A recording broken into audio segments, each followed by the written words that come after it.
If you're over 60 and you start every morning with a green smoothie, stay with me for just a few minutes, okay? Because there's something inside those healthy green drinks that you can't see, can't taste, and almost no one is talking about it in connection with morning smoothies. It's called oxalates, and for people our age, and I say our age because I'm right there with you, oxalates can quietly cause trouble for your kidneys, your bones, and your joints. All at the same time you think you're doing something really good for yourself. So today I want to do 3 things with you. First, I want to explain why oxalates become especially tricky after 50. Second, I want to point out 3 ingredients that a lot of seniors put in their green smoothies every single day. Ingredients that may not actually be such a great deal for us. And third, and this is the part I really care about, I want to show you how to keep your smoothie habit, but adjust it so it works better for the body you have now, not the 25-year-old version of you. All right, let's start at the beginning. What are oxalates, and why do they seem to pick on people our age? First thing I want to tell you, oxalates are not some strange poison. They're a natural compound that plants make to protect themselves. Pretty much every plant has some. The real question isn't, do they exist? Of course they exist. The real question is, how much are you getting all at once, and can your kidneys and your bones comfortably handle that load at your age? Here's a way I like to think about it. Picture oxalates as tiny magnets floating through your gut and your bloodstream. And what do they love to grab onto? Minerals, especially calcium and magnesium. And here's the problem. Calcium and magnesium are exactly what you need more of after 50. They're what a lot of people are already a little low on. Calcium and magnesium keep your bones steady and strong. They help your muscles relax. They support good sleep and recovery. Now imagine some of that calcium and magnesium getting tied up, locked into calcium oxalate crystals, and then leaving your body in your urine. Instead of going into your bones and muscles where you need it, and if those calcium oxalate crystals don't get flushed out well, they can build up in your kidneys as stones. When you're young, with strong kidney function, your body can usually handle a high oxalate meal once in a while. But if you're in your 60s or 70s, if your kidney numbers are already borderline, or you've had kidney stones or osteoporosis before, then hitting your kidneys with a big high oxalate smoothie every single morning is basically asking them to work overtime the moment you get out of bed. And this is why some people eat so carefully, drink their green smoothie every day, and still can't understand why their bone density barely improves, why their calves cramp at night, why their fingers, knees, or hips complain every morning. Oxalates aren't the only cause. I want to be clear about that. But if you're already high risk, they can definitely add fuel to the fire. Now let's talk about 3 healthy image smoothie ingredients that may not be such a good deal for seniors. First up is spinach. Spinach is not a bad food. It has folate, iron, vitamin K, lots of good things. I'm not trying to make you afraid of spinach. But it is one of the highest oxalate leafy greens most people eat on a regular basis. Think about how you used to eat spinach, maybe a few forkfuls in a salad or a small side dish next to your dinner. Now think about it in smoothie form.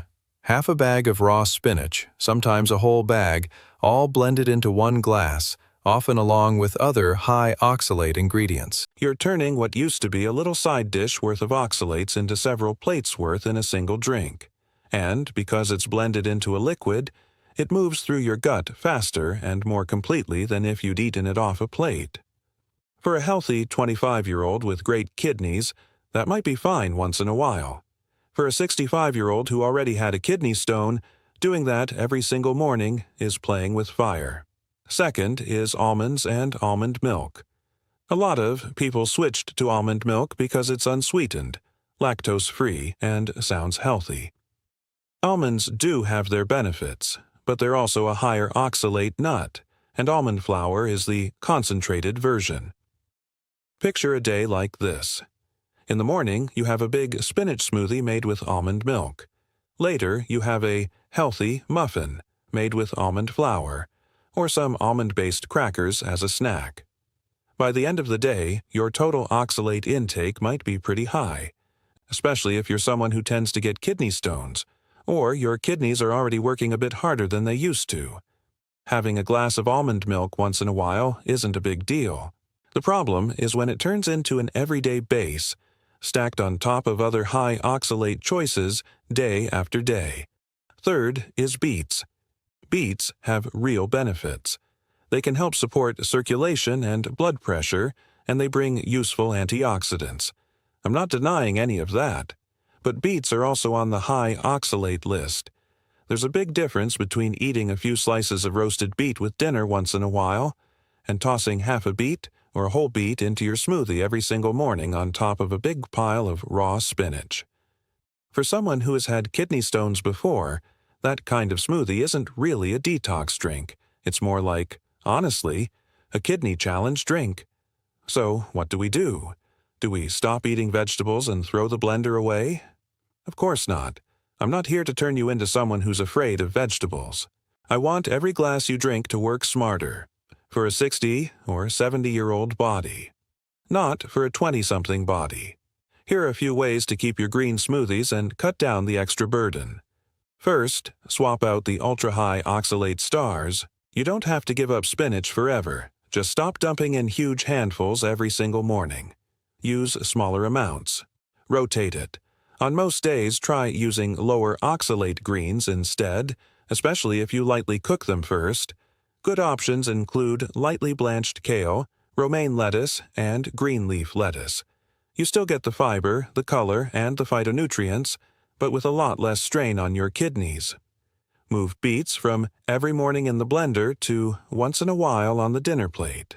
A few roasted slices with dinner here and there is very different from half a beet blended into your daily smoothie. If almond milk is your everyday base, try cutting it in half. Half almond milk, half water. Or switch to small amounts of whole milk, cashew milk, or coconut milk instead. You don't need to fear every sip. You just don't want the same high oxalate combo showing up in your glass every single morning. Second, use a simple trick most people never hear about. Blanch before you blend. How you prepare your greens changes how much oxalate you actually take in. If you drop your leafy greens into boiling water for 30 to 60 seconds and then pour that water off, you wash away a meaningful amount of oxalates that dissolve into the cooking water. The fiber is still there. Most of the other nutrients are still there. But the oxalate load comes down. So here's a new routine. Take a small handful of greens, drop them in boiling water for half a minute to a minute, drain them well, then blend them with your fruit, protein powder, or whatever else you like. You still get that "I drank something green" feeling, just without that full raw oxalate punch to your kidneys. Third, give your kidneys a little everyday support. Don't let your smoothie replace your water for the day. Your kidneys still need plenty of plain water. When you're well hydrated, your urine is more diluted, and calcium and oxalate are less likely to sit together and start forming crystals. If your stomach handles it, you can also add a bit of lemon water into your day. Lemons are rich in citrate, which can help reduce the formation of calcium oxalate crystals, and that's why lemon and citrus show up so often in kidney stone prevention advice. It's not magic. It just makes life a little easier for kidneys that have already been working hard for decades. Now I want you to ask yourself a simple question. Why did you start drinking green smoothies in the first place? Was it to age more slowly? To have less joint pain? To keep your bones strong? To protect your kidneys? If your answer is yes, then what we're doing here is not trying to scare you. We're adjusting your habits so they match the body you have now, not the body you had at 25. For someone in their 20s, pounding a big, raw spinach smoothie every day might not cause any obvious problems. For a 70-year-old who's had kidney stones, has weaker bones, and stiff joints, copying that same habit can lead to a very different story. So, I'd like to invite you to try a simple 2-week experiment, starting tomorrow. If your usual smoothie is a big handful of raw spinach plus beet plus a full glass of almond milk, here's what to try for the next 14 days. Cut the spinach amount in half, or swap most of it for blanched kale, romaine, or another lower oxalate green. Use beet only once or twice a week instead of every day. Change your base to half water and half almond milk, or switch to a lower oxalate alternative. And somewhere in your day, add at least 1 or 2 extra glasses of plain water or lemon water. Then just watch what happens. Do your joints feel a little less stiff in the morning? Do your calves and feet cramp less often? Does that dull ache in your lower back or along your side ease up? Even a little. If you've had kidney stones, low bone density, or that nagging muscle tightness that never seems to fully go away, I'd really love for you to try this. And after 2 weeks, come back and tell me in the comments, what do you usually put in your green smoothie? How old are you? And did you notice any difference after making these changes? Because at our age, the health habits that really work aren't about piling on more and more things to do. They're about knowing what to take out, what to cut back, and what to swap. So your body gets the best return on the energy it spends.